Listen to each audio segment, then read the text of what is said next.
Our producer, Mor Ellen, though, is hitting the streets each week to bring you, our viewers, the perspectives of Israelis on the hot topics of the moment. Today, despite Hadid's apparent popularity abroad on the subject of Israel, this time Mor looked into the local sentiments around Bella Hadid. Here's our debut segment of More from the Street. כוסית. אין לי כוח אליה. She's beautiful. על הפנים. גועל נפש, באמת. She's stupid. If you want to criticize our country, you need to live here. Only if you live here, you know how it feels like to be afraid from the terror attacks, to be afraid of something else, from all the, other countries in Europe that tells we are acting not right with the Palestinians. If you want to criticize Israel and say we need to act different, you need to live here. You can't do it from New York, you can do it from Paris. טוב שהסניף בארץ יתנגד לפרסומות שלה. יש לה מזל שהיא יפה, וזהו. גם לא כל כך יפה.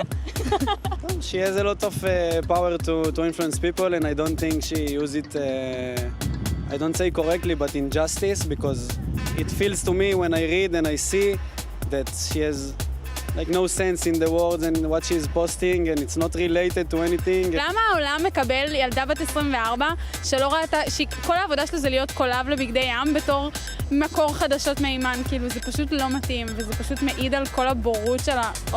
אני חושב שהיא הכי יפה בעולם והכי לא מעניינת בעולם. לא מעניינת, לא צריכים להתייחס לבן אדם כזה, זה בן אדם קטן. I think she knows the truth, but she do that for the money. That's it. Yeah, only money. Only money if to be famous. I think that today the social media is the biggest stage to say your opinion, and we need to use it very, very carefully when we write something, when we criticize a country or government or whatever. And that's really, really a big shame for a big woman like her that she talk like this when she don't live here.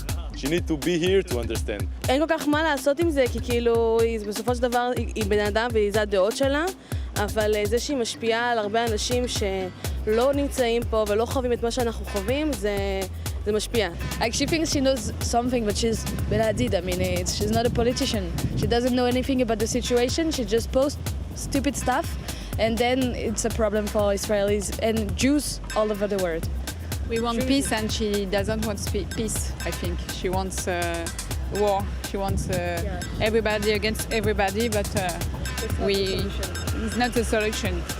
It's not a peaceful commentary. Joining us now is our producer, Mor Ellen. Mor, thanks for going out and bringing us those sentiments here. As you went out and collected this, I know you spoke to many more people than even we had time to cut in here. What was your impression? Were you surprised by the seemingly unified message among Israelis here on that? Many of them did express concern for Bella Hadid's posts, saying it's not just that she's posting, it's not always not true what she's posting, but it's just part of the entire picture. It doesn't represent Israel in any way. It represents only the Palestinians' opinions. And that's what the concern is mainly about. How she's a very influential person in the media and also one of the biggest supermodels in the world. And has many very famous friends. Yes. If we count the people that are following her friends, we get to 1 billion people. So, wow. all of the Kardashian family is following her as well. And retweeting her, reposting her things. Yes, Kendall and Kylie are friends with her since childhood, and they reposted her posts. So we're not just talking about Bella Hadid 50 million followers. We're talking about many more other followers of many other celebrities. And this affects not just how the Israelis feel about it, but artists who are willing to come to Israel and perform. Dua Lipa, who's dating Bella Hadid's brother, she's refusing to come to Israel to perform due to the security situation.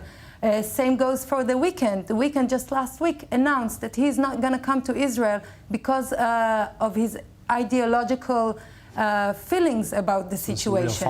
Real fallout already from this kind of thing. Yes, so the implications are bigger than just what Bella Hadid is posting. Absolutely. And if we look, she has 50 million followers. If we look at CNN, BBC, any other big news channels, they only have around 10 to 30 million followers. So where do the young people? A great point made there. Where do they consume their I want to bring in our news? guest here more. That's a great point about this being, for some places, Yaki argued here, the biggest source of information. And come back to you on this. For some 25 years, it feels like Israel's drastically lost that media war. Is this just a continuation of that? I think that just responding to the comment about the amount of followers that we have, that's our work at Tel Aviv Institute is all around social media, and we do look at the amount of followers, but anyone can buy followers today. It's important to note that. It's all about the engagement that you have, and the engagement on the anti-Israel posts of Bella Hadid and Gigi Hadid is very limited. It doesn't even get to millions. So that's really important for us to remember. Even if other people are sharing it, it doesn't mean that that young people are exposed to, or all of our followers are exposed to it. It's very limited. In regards to what Israel can do, Israel has to be more efficient in responding and releasing information. I don't think that we need talking points. People like me that are active online in the space of fighting anti-Semitism and supporting Israel, we don't need to be told what to say, but we need information. When the death of the journalist from Al Jazeera today happened, we needed information immediately, and we're a day later. And to cut in, we're coming up the end of the block. Yaki, your closing 30 seconds of thought on this? Yeah. No, we have to remember that we are talking about people that know very little about the conflict or nothing at all.